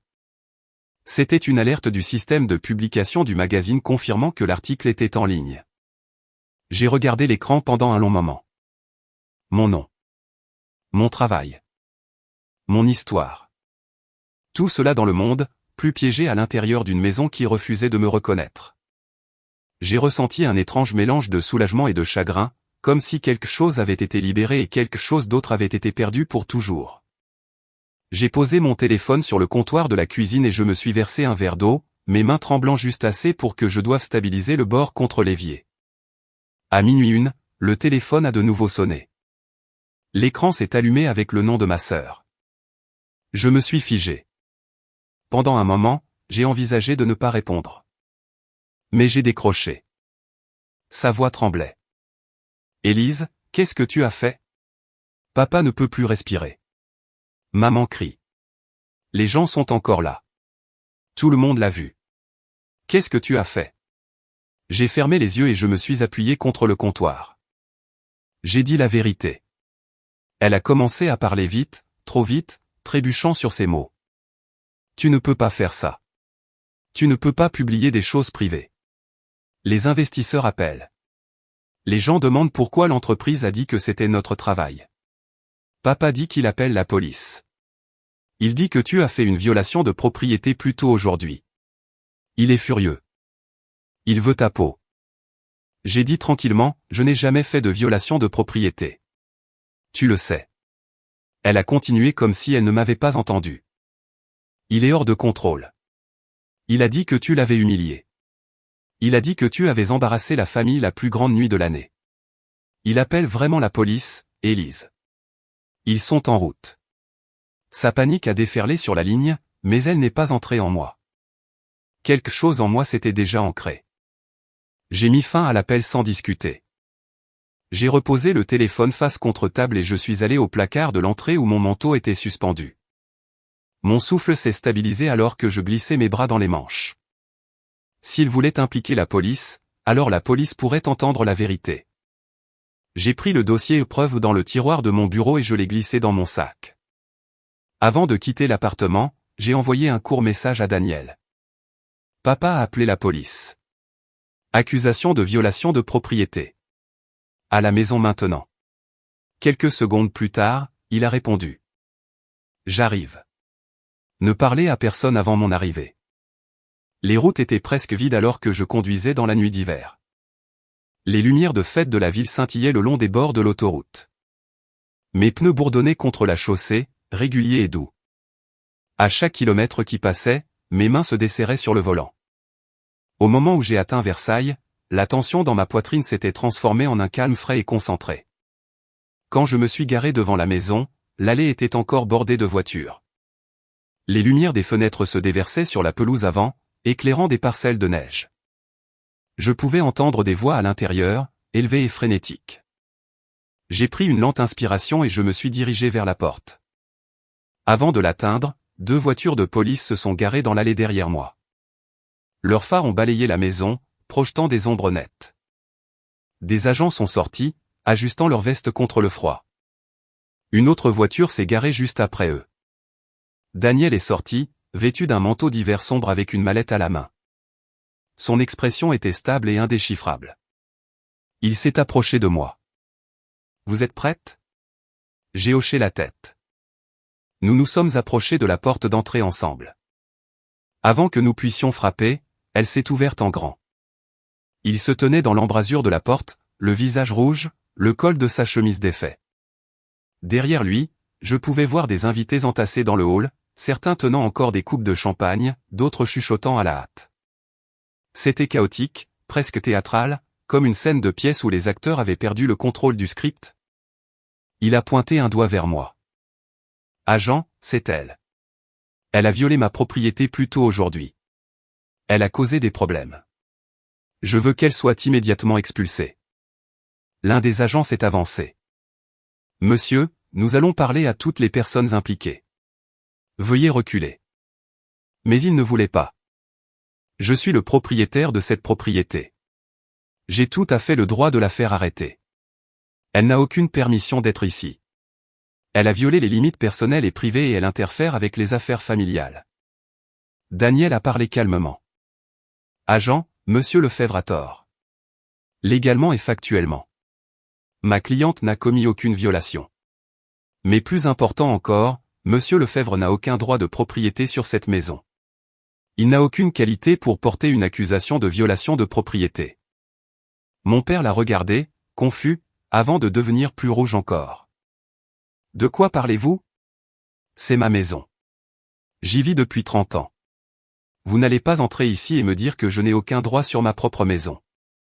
Daniel a ouvert sa mallette et en a sorti une épaisse enveloppe. À l'intérieur se trouvaient des registres de propriété imprimés, des titres de propriété et une déclaration notariée. Il les a tendus à l'agent. Agent, cette maison est la propriété légale de la mère de Madame Lefebvre depuis 2016. La grand-mère de ma cliente. Elle l'a achetée au comptant et en a conservé la propriété exclusive. Monsieur Lefebvre n'est mentionné nulle part sur l'acte de propriété ou les registres hypothécaires. Il ne peut expulser personne et il ne peut pas porter plainte pour violation de propriété. Il n'a aucune autorité légale sur les lieux malgré le fait qu'il y vive. L'agent a parcouru les documents lentement. Son visage s'est crispé. Il a regardé vers les invités qui avaient commencé à murmurer. Sa voix est devenue tremblante. C'est impossible. Cette maison était à moi. Je l'ai payée. La voix de Daniel est restée égale. Les invités se sont penchés plus près. Ma sœur est apparue derrière lui, pâle et les yeux écarquillés. Maman se tenait à quelques pas, serrant fermement une serviette, ses épaules tremblantes. Personne n'a parlé. Le silence s'est lourdement installé dans le hall.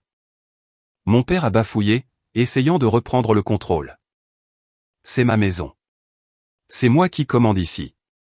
Et elle ne peut pas entrer chez moi et m'humilier. Daniel a dit respectueusement, « Monsieur, ce n'est pas votre maison. » Et toute humiliation qui se produit est le résultat de votre propre mauvaise compréhension de la loi. Mon père a eu l'air d'avoir été giflé. Sa bouche s'est ouverte, puis s'est fermée, puis s'est rouverte sans un son. L'agent a rendu les papiers. « Monsieur Lefebvre, vous ne pouvez pas déposer une plainte pour violation de propriété sur un bien que vous ne possédez pas légalement. Nous ne pouvons pas donner suite à votre demande. » Mon père a reculé, sa respiration saccadée. Sa cravate pendait de travers. Ses joues étaient marbrées. Je ne l'avais jamais vu paraître si petit dans sa propre entrée. L'un des agents s'est tourné vers Daniel. « Vous avez mentionné une deuxième affaire concernant votre présence. » Daniel a hoché la tête et a retiré une deuxième enveloppe de sa mallette. « Oui, agent. En plus de répondre à l'accusation infondée, nous sommes ici pour signifier une action civile pour vol de propriété intellectuelle. Ma cliente poursuit Madame Caroline Lefebvre pour détournement de recherche propriétaire, y compris des tentatives de présenter du matériel breveté comme étant le sien dans des contextes d'entreprise. » Le souffle coupé de la pièce a été instantané. Ma sœur s'est figée. Sa bouche s'est entr'ouverte, son visage se vidant de sa couleur alors que l'agent s'avançait vers elle. Elle m'a regardé avec un mélange de peur et d'incrédulité. « Élise, tu ne ferais pas ça. Tu ne peux pas. Nous sommes une famille. » J'ai senti les mots s'installer dans l'air, lourds d'ironie. Daniel a tendu les documents à l'agent, puis a répété pour plus de clarté. « Ma cliente engage des poursuites civiles. Ces papiers notifient formellement Madame Lefebvre d'un litige en cours. Cela inclut des preuves d'enregistrement, d'horodatage, de dépôt de brevets et de ses tentatives documentées de revendiquer la propriété de la technologie en question. » L'agent s'est approché de ma sœur et a prononcé son nom. Elle a reculé d'un petit pas, mais il n'y avait nulle part où aller. Les gens se sont écartés autour d'elle, leurs yeux fixés sur la scène qui se déroulait. L'agent a placé doucement les papiers dans ses mains. Elle les a regardés comme s'il la brûlait. Mon père s'est jeté en avant. « Vous ne pouvez pas signifier des papiers chez moi. Vous ne pouvez pas faire ça devant mes invités. C'est inacceptable. » Daniel l'a regardé avec une précision calme. « Légalement parlant, monsieur, ce n'est pas votre maison. » « Et oui, nous le pouvons. » Mon père a fait un bruit d'étouffement, comme s'il avait avalé quelque chose de dur. Il s'est tourné vers maman, sa voix se brisant. « Tu savais ça? Tu savais que ta mère possédait toujours cette maison? » Mais la question est sortie faible, presque enfantine. Les lèvres de maman se sont entr'ouvertes mais aucun mot n'est sorti. Ma sœur serrait les papiers avec des doigts tremblants. Elle me fixait comme si elle me voyait clairement pour la première fois de sa vie. Sa voix n'était qu'un murmure. « Tu l'as vraiment fait. » J'ai dit, « Je t'ai donné 3 ans pour faire ce qu'il fallait. Tu as choisi de ne pas le faire. » Le hall était de nouveau silencieux. Complètement silencieux. Même les invités qui chuchotaient quelques instants plus tôt ont cessé de respirer de manière audible. Le seul son dans toute la maison était le faible tic-tac de l'horloge ancienne dans le couloir. Il se tenait figé. Ma sœur avait l'air anéantie. Maman a couvert sa bouche avec sa main. L'un des agents s'est raclé la gorge. Nous considérons cette affaire résolue sur le plan pénal. Il n'y a pas de violation de propriété. Aucune raison de l'expulser. Nous déposerons notre rapport en conséquence. Daniel a hoché la tête. Merci, agent. Ses genoux ont fléchi et il s'est agrippé au bord de la table d'entrée comme si la pièce avait basculé sous ses pieds. La confiance qu'il portait toujours comme un bouclier s'était complètement évaporée. Tout ce qu'il avait crié plus tôt pesait maintenant lourdement dans l'air, exposé et embarrassant. Personne n'a parlé. Personne n'a bougé. Le silence était si épais qu'il semblait avoir sa propre gravité. Et debout au milieu de ce silence, j'ai réalisé quelque chose. La vérité n'a pas besoin de crier pour changer une pièce. Parfois, il suffit de la dire une seule fois. Les agents sont partis les premiers, retournant dans la nuit froide. Daniel a commencé à ranger ses documents. Je suis resté immobile un instant de plus, observant les visages autour de moi, les expressions passant du jugement à la confusion, puis à quelque chose de plus proche de l'incrédulité. Et puis la maison est tombée dans un silence complet. Un silence si dense qu'on aurait dit que l'air lui-même retenait son souffle. Je leur ai tourné le dos et je suis sorti dans la nuit, laissant la porte se refermer doucement derrière moi. L'air froid de la nuit m'a suivi jusqu'à ma voiture, se glissant sous mon manteau et se posant contre ma peau comme une seconde vérité silencieuse. Je n'ai pas regardé la maison. Je n'en avais pas besoin. Le silence à l'intérieur avait déjà tout dit. J'ai ouvert la portière de ma voiture, je me suis assise et j'ai laissé mes mains reposer sur le volant sans démarrer le moteur. Mon souffle a embué le pare-brise. Quelque part dans la rue, des feux d'artifice continuaient d'éclater. C'était étrange de penser que le reste du monde accueillait une nouvelle année alors que la mienne s'était déjà fracturée des heures avant minuit. J'ai conduit jusqu'à Gif-sur-Yvette avec le chauffage qui ronronnait doucement. Mon téléphone a vibré quelques fois, mais je ne l'ai pas vérifié. J'avais besoin que le monde arrête de me demander des choses, ne serait-ce que pour une nuit. Quand je suis finalement entré dans mon appartement, le radiateur s'est mis en marche, réchauffant la pièce d'un grondement bas et familier. J'ai accroché mon manteau au dos de la chaise, j'ai éteint toutes les lumières sauf une lampe, et je me suis assise sur le bord du lit. L'épuisement m'a frappé par une lente vague. Je me suis allongé sans me changer et j'ai fermé les yeux. Je me suis réveillé avec la lumière du jour qui se déversait à travers les stores. Mon téléphone vibrait encore et encore. L'horloge indiquait 9h30 du matin. Pendant un instant, je ne me suis pas souvenu quel jour on était. Puis tout est revenu en un éclair vif. Le jour de l'an. L'article. Le procès. La police à la maison. Mon père criant. Ma sœur tenant les papiers juridiques avec des mains tremblantes. Ma poitrine s'est serrée. J'ai attrapé le téléphone. Les notifications remplissaient l'écran. Appel manqué. Email. Un message de Daniel me demandant d'appeler quand je serais prête. Un message du docteur Alvarez disant qu'il avait lu l'article et que toute son équipe à l'Institut était fière de moi. Et des dizaines d'alertes de médias republiant ou discutant de l'article. Je me suis assise lentement. C'était en train de se produire. La vérité était là et elle n'allait pas retourner dans sa boîte. Vers 10h30, j'ai reçu mon premier appel d'un numéro inconnu. J'ai hésité, puis j'ai répondu. C'est Linda de France Bleu Paris. Nous couvrons l'histoire en développement sur la famille Lefebvre et le litige sur la propriété intellectuelle. Souhaitez-vous faire un commentaire? J'ai dit non merci et j'ai raccroché. Les appels ont continué à affluer. Des journalistes.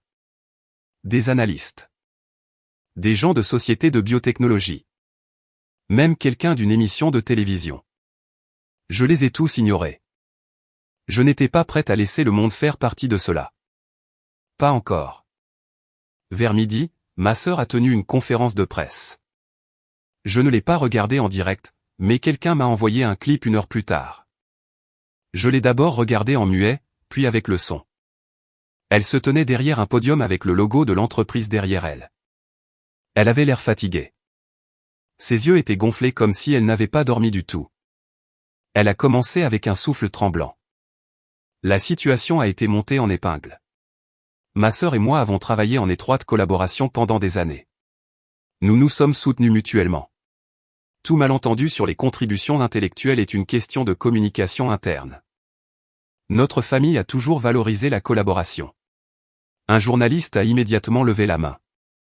Madame Lefebvre, avez-vous, oui ou non, présenté le travail breveté de votre sœur comme étant le vôtre à votre conseil d'administration et à vos investisseurs lors de multiples réunions internes? Elle a cligné des yeux, dégluti et a tenté un sourire. Les détails de cette chronologie sont plus complexes que ce que le public comprend. Un autre journaliste a interrompu. Le brevet a été déposé début 2019 au nom de votre sœur. Pourtant, votre première présentation revendiquant la même méthodologie a eu lieu fin 2020. Comment expliquez-vous cette divergence? Ma sœur s'est de nouveau agitée. Sa voix s'est légèrement cassée. Comme je l'ai dit, la chronologie est complexe. Nous clarifions tous les détails avec nos conseillers juridiques. Un troisième journaliste s'est avancé. Madame Lefebvre, il existe un enregistrement audio dans lequel vous avez dit à votre sœur que tout ce qu'elle avait fait appartenait à l'entreprise et qu'elle n'avait aucun droit de détenir une propriété intellectuelle de manière indépendante.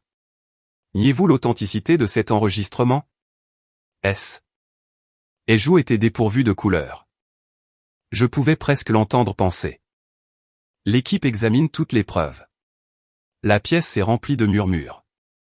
Un autre journaliste a dit doucement, « Madame Lefebvre, étiez-vous au courant que la maison où l'incident de la nuit dernière a eu lieu est la propriété de votre grand-mère, et non de votre père ?» Ma sœur s'est raidie.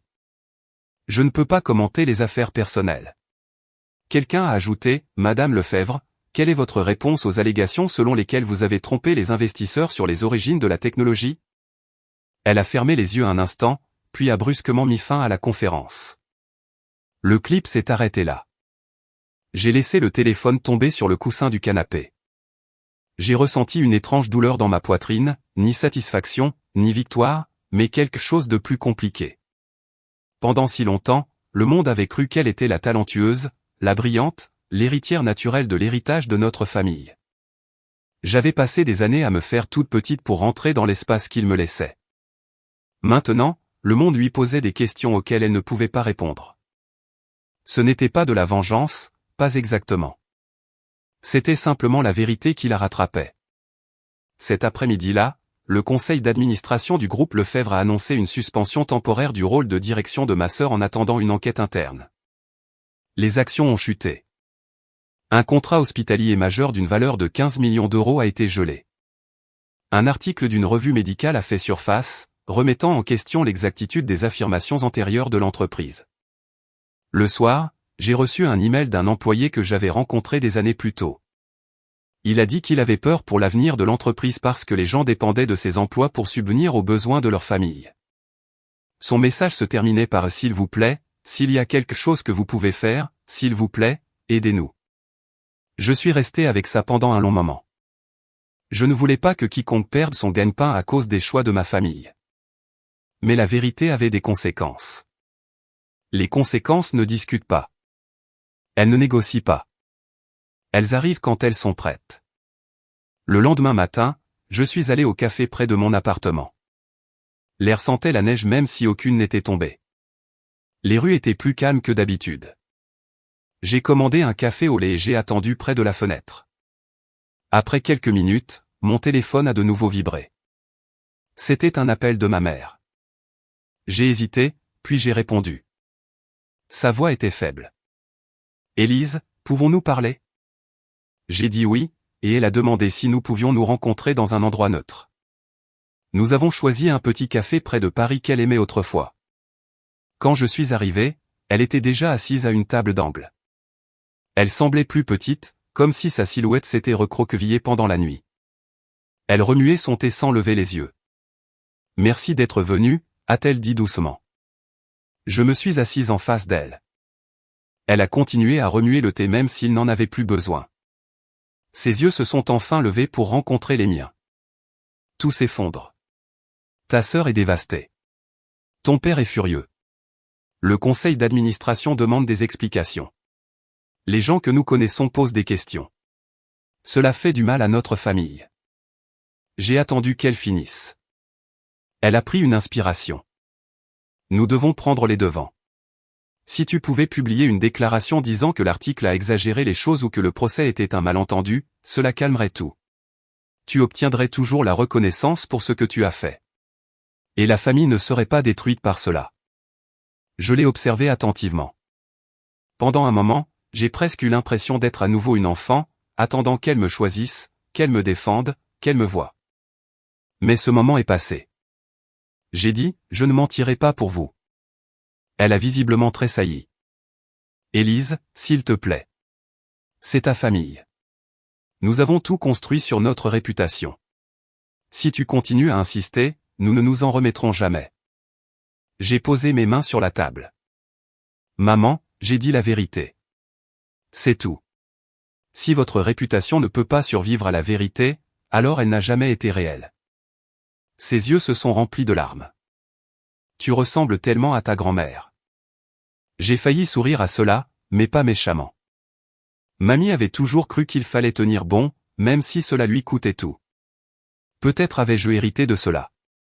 Ma mère a baissé la voix. Ta sœur envisage de présenter des excuses publiques. Elle est dévastée. Elle se sent trahie. Les mots ont résonné entre nous. Trahi par quoi? Par le fait que ses actions ont enfin des conséquences? Par le fait qu'elle ne peut pas prendre mon travail et être encore louée pour cela? Ou par le fait que j'ai finalement refusé de me taire? Ma mère a fermé les yeux. Tu ne comprends pas à quel point c'est dur pour elle. Je me suis adossé à ma chaise.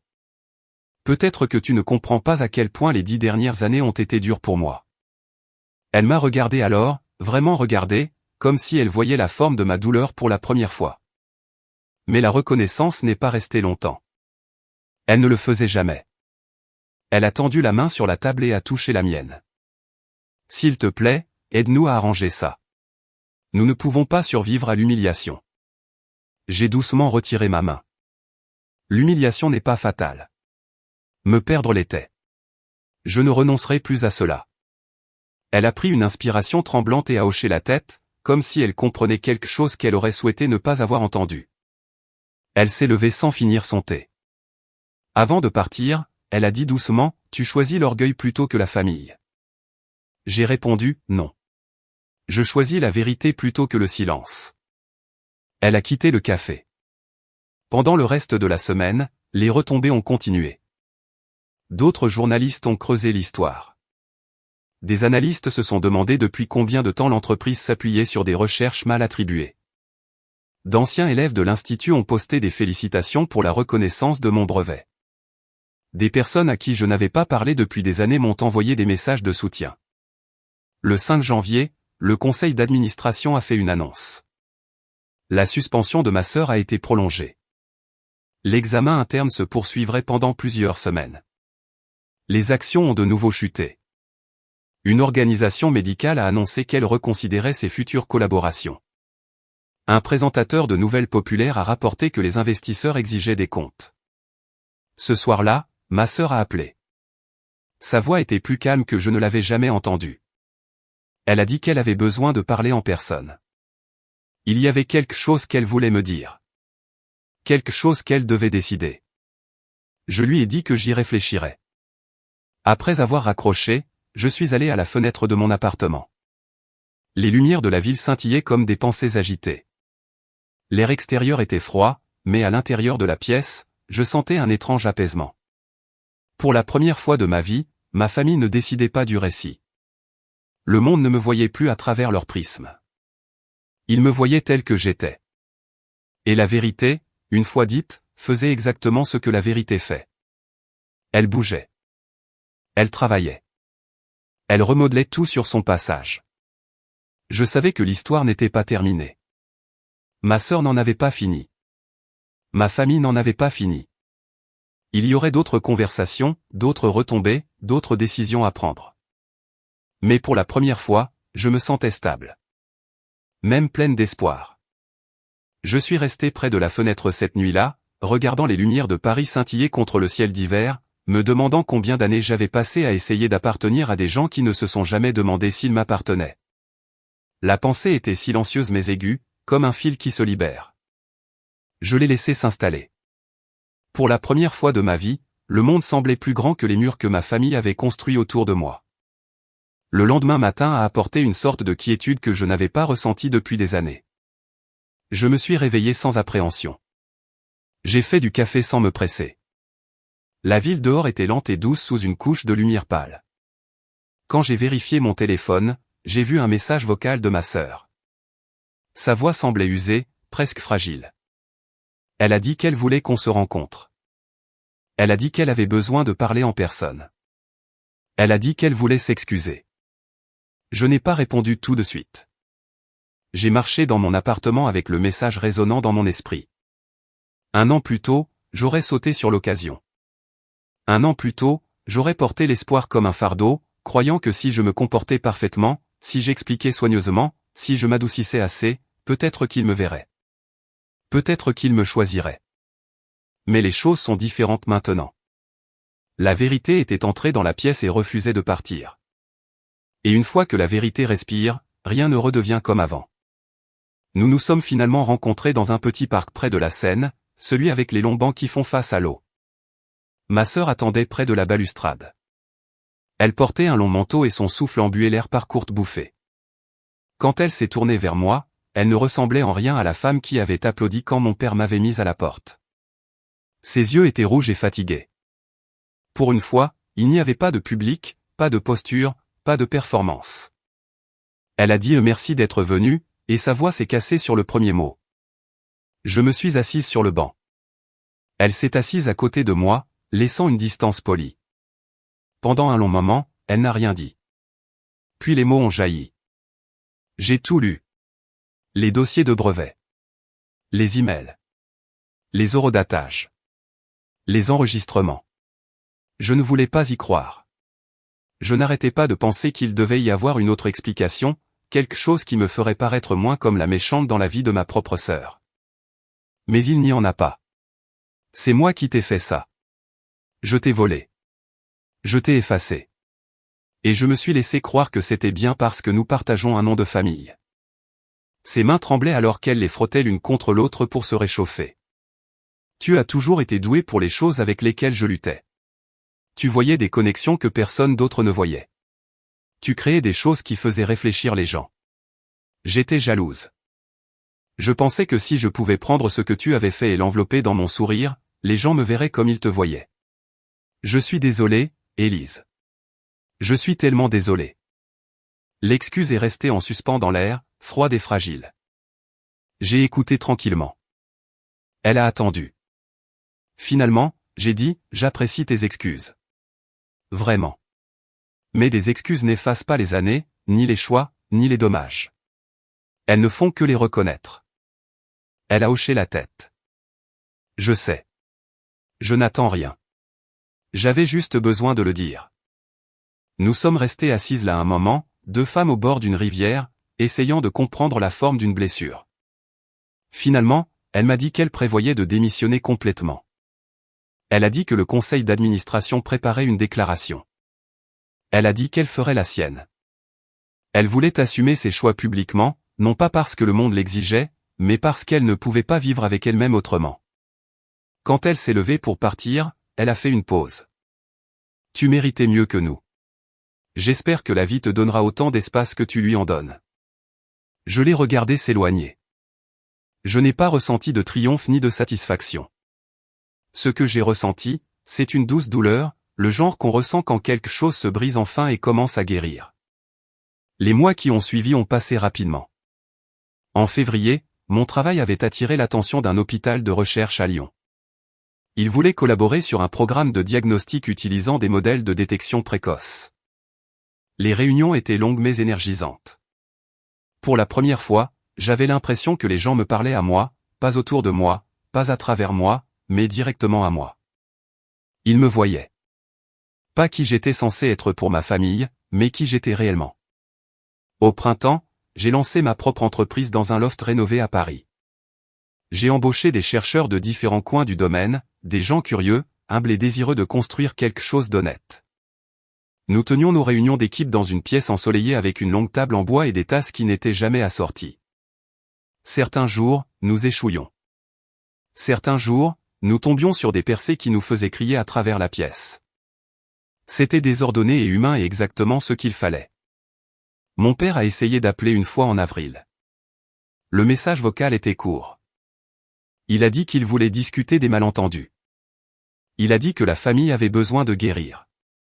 Il a dit que les réputations pouvaient être reconstruites si je coopérais.